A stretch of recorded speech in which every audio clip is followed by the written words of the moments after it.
जय गणेश, जय गुरुदेव, जय श्री महाकाल, जय भवानी। आप सभी सनातनियों को मेरा प्रणाम। मैं आज आपको एक छोटी सी ज्ञान की बात बताना चाहती हूँ। आप सब ध्यान से सुने। आपको पता है कुल देवी कौन होती है? कुल देवी कौन होती है? जब गौरी मैया, जब सती मैया ने अपने प्राणों का दाह संस्कार किया, तब उनके अलग अलग शरीर के अंग ये पृथ्वी पर व्याप्त हुए। उससे टोटल 108 शक्तिपीठ बने। उसमें से आपको पता होगा 54 शक्तिपीठ जो है वो जागृत है, और बाकी के जितने भी शक्तिपीठ है वो गुप्त है। उनका वो कहाँ है, कहाँ व्याप्त है, उनका सेवा पूजन कौन से योनि के इंसान कर रहे हैं, वो किसी को नहीं पता। वो धरती पर ही व्याप्त है, पर इंसानों के लिए वो गुप्त है, हमारे लिए, मानव के लिए वो गुप्त है।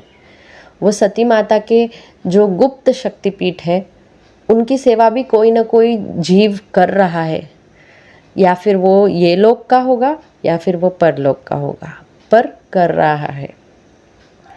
जब सृष्टि का निर्माण हुआ और जब भी महादेव ने सारे शक्तिपीठों पर पूजा करके भैरवों को स्थापित किया माता के साथ रक्षण के लिए, तब एक एक जो हमारे सप्त ऋषि है, उन्होंने एक एक जो देवी मैया है उनके शक्तिपीठ के पास रह के, वहाँ पे उनके स्थल पर रह के उनकी तपस्या की। और माँ पार्वती का जब भी अवतरण हुआ, उनका जब भी विवाह हुआ महादेव के साथ, तब माँ पार्वती ने सप्त ऋषियों को, सारे सप्त ऋषि है जिसने जिसने जैसी जैसी अर्चना और तप किया है उसके हिसाब से उनको दर्शन दिए। और जब माँ ने उनको दर्शन दिए तब माँ से उन्होंने अरदास की कि आप हमारी कुल की स्वामिनी बने। तो माता ने ये स्वीकार किया, पर माता ने बोला कि मैं तुम्हारे सदैव कुल की रक्षा करूँगी, तुम्हारे धन धान्य के भंडार भर के रखूँगी, तुम्हारे पुत्र पौत्र आदि की सेवाएं भी स्वीकार करूँगी, और उनको सुख, समृद्धि, सुरक्षा, ज्ञान, बुद्धि, तरक्की, हर चीज़ प्रदान करूँगी। पर जहाँ शक्तिपीठ में माता कुल देवी स्वरूप में विराजमान है, वहाँ उनके जो भैरव है वो उनके कुल के देवत के साथ विराजमान हो जाते हैं, कुल देवी, कुल देवत नाम से। कुल की देवी जब भी हमारे पूर्वजों ने उनको प्रसन्न किया और माँ ने वचनबद्ध लिया, तभी वहाँ पे जो उनके साथ, जो माता जी के साथ जो योगिनियाँ हैं या यक्षिनियाँ हैं, वहाँ स्थापित हुई हमारे कुल में। और वो योगिनियाँ, वो यक्षिनियाँ माता को हमारे कुल का रक्षण के लिए वगैरह, हमारे कुल की तरक्की के लिए वो सब चीज़ें, वो सहायता ये पृथ्वी लोक पर रह के वो प्रदान कर सकती है। अभी माँ तो जगत जननी है, वो सब जगह पे व्याप्त नहीं हो सकती, वो सब जगह पे व्याप्त है, ऐसा कुछ नहीं है, पर इतने छोटे छोटे कार्य माँ नहीं करती। उनकी योगिनियाँ, उनकी यक्षिनियाँ, उनकी सेविकाएँ वो करती है। वो हमारे, जब हम कुछ भी मांगते हैं हमारी कुल देवी से या हमारे कुल के देवता से, तभी उनके जो सेवक होते हैं वो हमें वो चीज़ प्रदान करते हैं। वो माता जी को जाके बोलते हैं कि हे माँ, आपके कुल से ये भोग और भेंट आया है, आप स्वीकार कीजिए और इनका इच्छा पूरा कीजिए। और माँ वो सब चीज़ें पूरी करती है। वो जगत जननी है, वो साक्षात माँ पार्वती, माँ जगदम्बा है। ऐसा नहीं है कि लोगों सिर्फ पार्वती माता ही कुल की देवी है। कुल की देवी में भी 3 प्रकार होते हैं। जैसे आपने वैष्णो देवी में त्रिदेवियाँ देखी है, वैसे 3 देवियाँ रहती है। एक जो है वो माँ गौरी है। माँ गौरी के जितने भी स्वरूप है, जैसे दुर्गा मैया है, काली मैया है, जो सौम्य रूप में रहती है वो दुर्गा मैया हो सकती है या गौरी मैया हो सकती है, और जो रौद्र रूप में रहती है वो मोस्टली काली या काली माता के स्वरूप हो सकते हैं। और जो सेकंड नंबर की है वो महालक्ष्मी माँ है। उनके भी बहुत सारे रूप हैं जो लोगों के कुल में पूजाते हैं कुल देवी की तरह।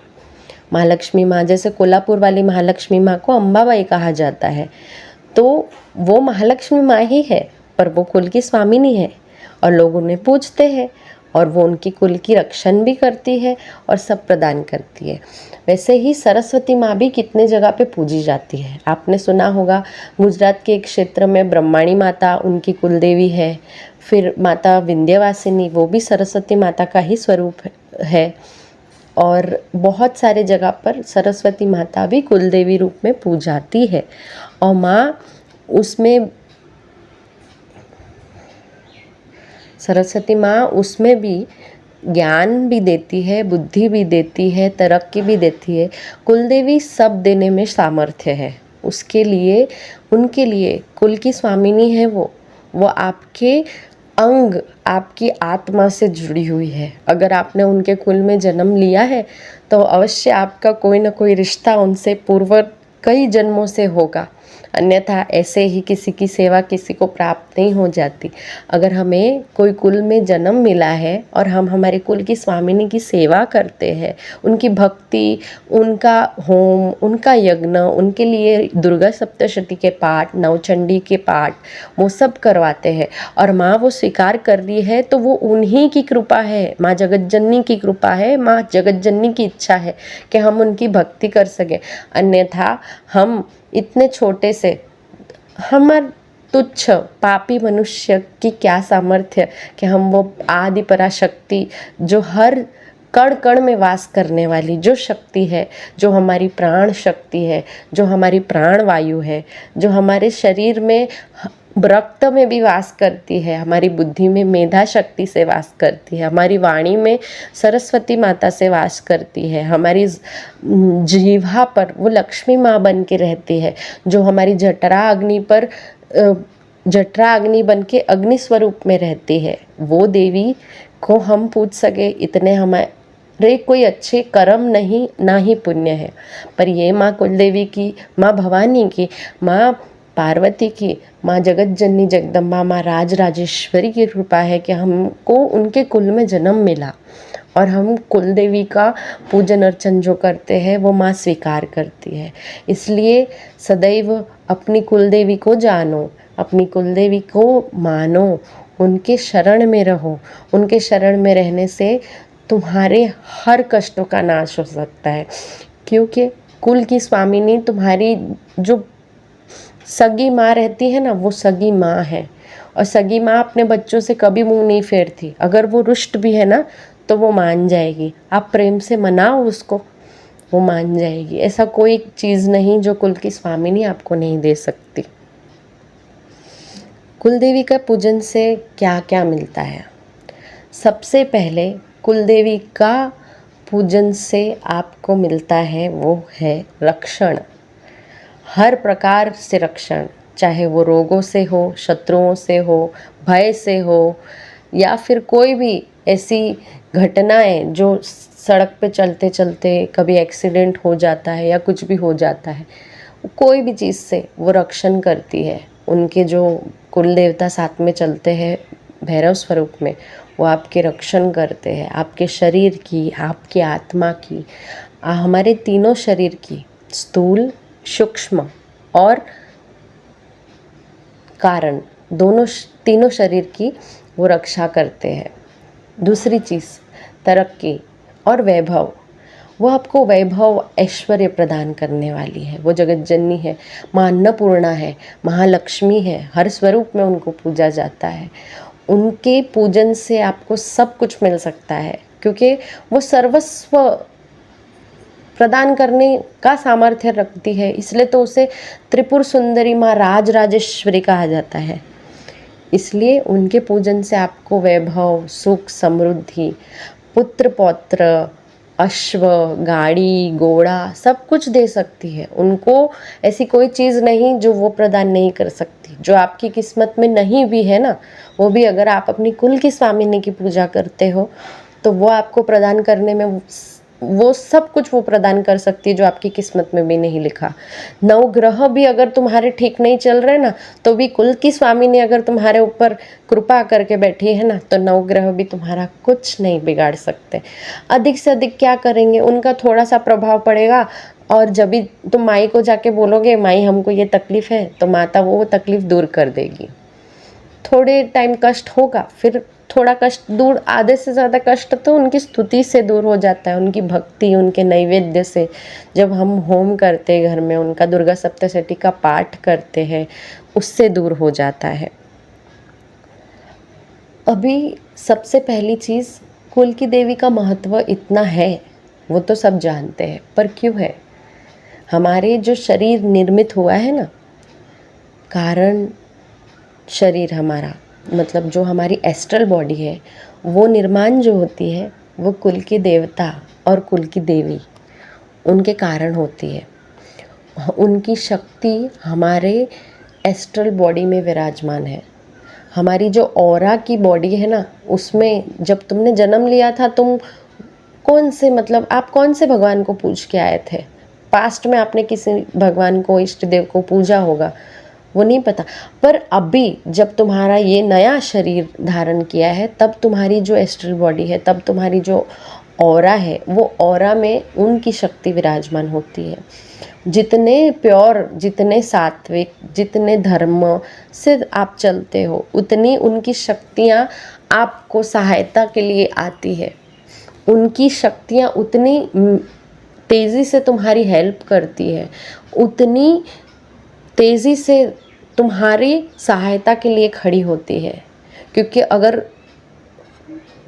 कोई धर्म पे चल रहा है तो भगवान उसका साथ कभी नहीं छोड़ते। दुनिया में पूरी दुनिया उनका साथ छोड़ दे, पर भगवान नहीं छोड़ेंगे। माँ अपने बच्चों से कभी मुंह नहीं फेर सकती। इसलिए हमारा जो ऑरा वाला ऑरा है, हमारा जो एस्ट्रल बॉडी है, उसमें उनकी शक्तियाँ व्याप्त है। उनको पूजने से, उनको, उनका होम करने से, उनका जो साल में हम एक बार जाके माँ पे नैवेद्य, होम, बलि वगैरह चढ़ाते हैं, उससे आपकी जो ऑरा है वो प्योर होती है, उसमें शक्ति होती है। और तुम्हारी ऑरा अगर साफ है ना, तो ये तुम्हारा जो स्थूल शरीर है ना, उसमें कुछ नहीं गलत हो सकता। तुम्हारा जो ये शरीर है, देहधारी शरीर, उसमें तुम्हारा कभी कुछ प्रॉब्लम नहीं हो सकता, क्योंकि ऑरा से ही तो तुम्हारी बॉडी पूरी चल रही है। उन्हीं का तेज है कि तुम आज सांस ले रहे हो, अन्यथा वो चाहे तो तुमको जन्म भी नहीं लेने देती। आपने कई बार सुना होगा कि लोगों को पुत्र या पुत्री का जन्म नहीं होता, उसका कारण क्या है? उनकी कुल की स्वामिनी उनसे रुष्ट बैठी है।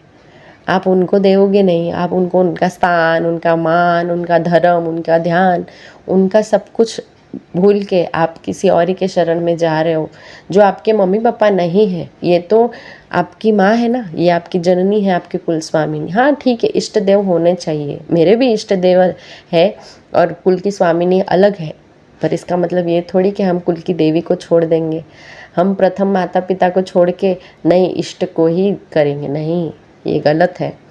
जहाँ कुल की स्वामिनी आपके साथ खड़ी हो, तो तुम्हारे इष्ट की शक्ति, भक्ति करने की शक्ति भी कुल की स्वामिनी दे सकती है। वो सब कुछ प्रदान करने में सामर्थ्य है। उनके लिए क्या कुछ इम्पॉसिबल है? कुछ भी इम्पॉसिबल नहीं है उनके लिए। वो सब कुछ प्रदान कर सकती है। आपने देखा होगा कितने लोग की तरक्की होती रहती है, वो गलत करते तो भी, क्योंकि उनके पूर्वजों ने, उनकी मम्मी पापा ने, उनके पूर्वजों ने उनके कुल की देवी और देवत को पूजते हैं। और वो भी खुद जाके साल में एक बार तो वो शक्तिपीठ पे जाके वो पूजा देते हैं जो माई को लगती है। माँ उससे प्रसन्न होती है और फिर आपके हर कार्य को सिद्ध करती है, आपका रक्षण करती है, आपका भरण पोषण करती है। इसलिए कुल की देवी का इतना महत्व है। अगर कुल की स्वामिनी आपके साथ है ना, तो ये दुनिया की कोई ताकत आपको नहीं हरा सकती। ये दुनिया की कोई चीज़ आपको, कोई चीज़ सता नहीं सकती। कोई चीज़ से ना भय लगेगा। फेलियर्स अगर आएंगे ना, तो भी आपको इतनी शक्ति प्रदान करेगी कि वो फेलियर्स में से आप खुद लड़ के बाहर आ सको। वो है उनकी कृपा।